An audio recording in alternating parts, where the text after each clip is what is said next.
Hello, Farrell and Tally from Board of It here, and welcome to our review of Praga Caput Regni, one man's love letter to King Charles IV of Bohemia, or Eurogames, not really sure which. But this box has more beige than my nana's wardrobe and more Euro stuff than an EU meeting, so you know it's going to be a good one. In Praga, for 1 to 4 players, you'll be aiming to please the king by helping to make Prague become the shining jewel in his empire. You'll be constructing all sorts of things, such as the Charles Bridge and the city walls, in an attempt to out-suck up your opponents. It's been described as the most Euro to ever Euro, so if you like Euros, you're in for a treat.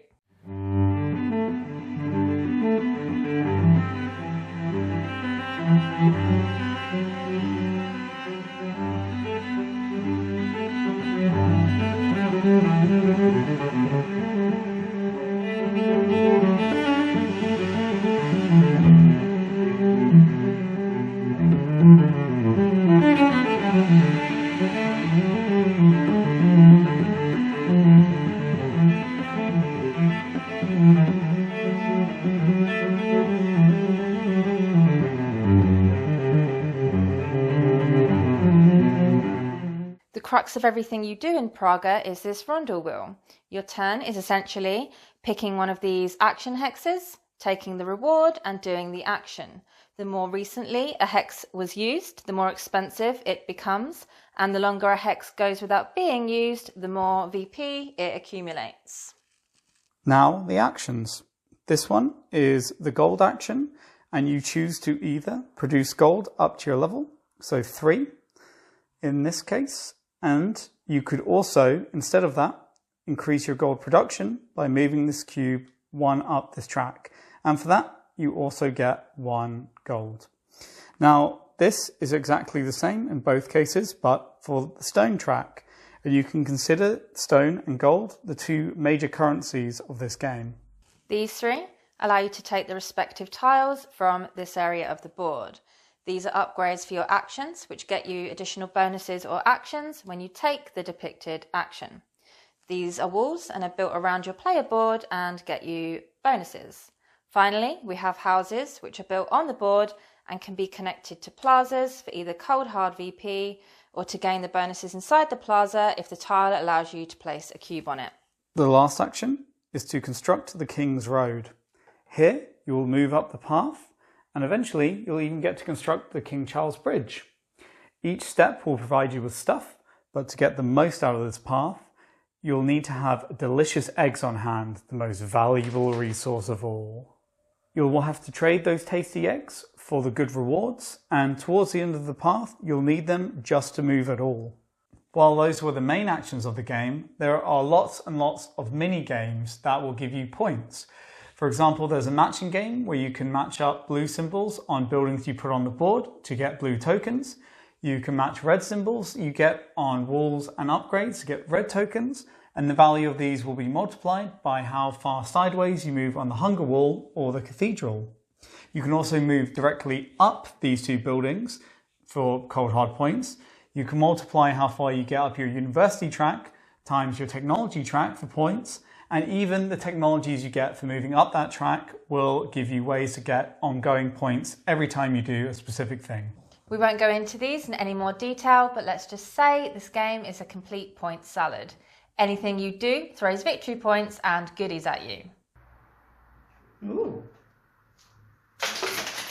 So, as you might have guessed, the end goal is to end with the most victory points. Let's start at the start. Praga terrified us when we first got it.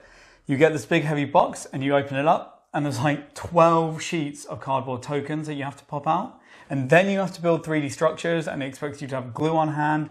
It was a whole thing. It's like the worst unboxing and sorting experience I've had since Twilight Imperium 4, which I think says a lot. It made me not be bothered to read the rulebook for like a straight month. Just because I just thought this game is going to be so obtuse to learn because of all the different token types and the symbology. But when I did give in and read the rulebook, I just found it to be so straightforward and easy to grasp. It's a really, really well written rulebook, and the actions themselves are quite intuitive. So very quickly into our first game, we knew what we were doing and we understood it. even if it was really obscure, to know how to best accrue points. And accrue points you will. One of the main reasons we think Praga is so endearing to us is because literally anything you do rewards you. Even just picking an action tile, you get a reward, let alone the cascade of points and tokens that you get from doing the actions. It's this constant burst of endorphins because you're always getting stuff and turning that stuff into more stuff. It's hard to ever feel like you're doing badly because you're constantly rewarded and you rarely feel restricted in what you can do. Also, it's incredibly fun to play and interact with the board. The 3D structures give it great table presence, and the rondel wheel is just fun to turn, but it's also really satisfying to snap these action tiles in and out. And this turns something that in some games is quite tedious and repetitive and boring, such as having to lean over the board to pick an action or put a work down or whatever, into something you're actually jonesing to do. But a game needs actual gameplay to enjoy, and Praga provides it in droves. This game presents multiple routes to explore and a terrific puzzle for the players to figure out how to best proceed. Praga is really an optimization game, as it gives each player exactly 16 turns and says, what are you going to do with them? It's also fun to try and eke out extra actions or turns by doing things that you already wanted to do. It's also often just as important to pick the right bonus as it is to pick the right action tile. But because of the way the rondel wheel works, it will often guide you in a certain direction, which is great for reducing AP. Now, you could play a fair few games of this and still be exploring aspects that you never really touched on before. But at a certain point, like many Euros, once you've learned how to game one system, you're always going to know how to game that system. We played Praga a lot in a short space of time because we were really enjoying it. But then it can mean that it gets a little stale if you're pushed in the same directions. You could say that Praga is a victim of its own success. And a big part of this is, like many Euros, an almost total lack of player interactivity. The only real way that you can interact with another player is if they take or you take an action tile that they or you want. And also the building tiles, walls and upgrades also count. But the thing is, a lot of these are so samey or you just make it work that it doesn't really matter. And even the action tiles have duplicates on the rondel wheel. So you're never really starved. And on one hand, this is great because it means that it plays exactly the same at any player count and you get the excellent experience. But on the other, it means that if you're only playing with yourself within the same systems, that's a surefire way for things to get a bit stale over time. One thing that isn't so Euro, because it's a bit down to luck, is this whole combination of having to get red or blue tokens and then move sideways on either the hunger wall or the cathedral. Because being able to move sideways is linked to symbols on building or house tiles and wall tiles, and they're not on every tile.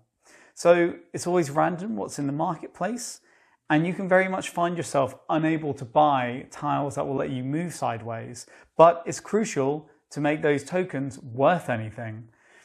And although you can restock the marketplace by paying 1 stone or 1 gold, often you're kind of on the limit of what you can afford already, and doing this might push you into the territory of not being able to afford what comes up, particularly as you don't know what will come up. It's totally random. So you could flip 2 tiles and then find that you can't buy either of them and you've just wasted a precious resource. Also, one thing to note is that Praga does nothing new. It's Euro to the bone. It's fun, it's cool, but should you get it above something else? What we would say is that unlike some other Euros, this doesn't feel slow-paced and stodgy. The actions are simple, the turns are quick, and the game moves at a very nice pace. If you prefer to avoid longer games but still enjoy Euros, this could be a really great fit. That said, a negative to be aware of is that because this game is continuously giving you stuff and rewards and points, it can be very hard on your turn to remember if you've got everything you should have. And if this is something you tend to struggle with in games, this is a terrible game for that. In addition, often this is a kind of game where you might do something and then think, I don't actually want to do that, and reverse it. And that's totally fine in this game. But the issue is, it's very difficult to track back because you get given so much stuff. So it's like, I got to take that gold back and I got 2 points, but then did I take this back? And yeah, slower, stodgier games might take longer, but they do tend to avoid this issue. So, final thoughts. Praga is a great Euro that comes with a strong recommendation from us, but with the caveat that it doesn't do anything new within the genre. So if you have a mountain of Euros, maybe you don't need this one. But if you're just starting out your board game collection, this might just be the one. Regardless, Praga is a game that provides players with consistent encouragement, rewards, and engaging actions to take. Honestly, even if you don't need it, this is a game that we recommend to all lovers of the genre to give a try, just because we know you're going to have so much fun with it. But thanks for watching. This was our review of Praga. And if you haven't already, we would love if you could subscribe, comment or like. We'd love to hear from you. We'd love to hear your favourite Euros or what you think of Praga yourself. And Meg's totally fine. She came back up. Meg's got her head back. Yay! Bye-bye. Thanks for watching.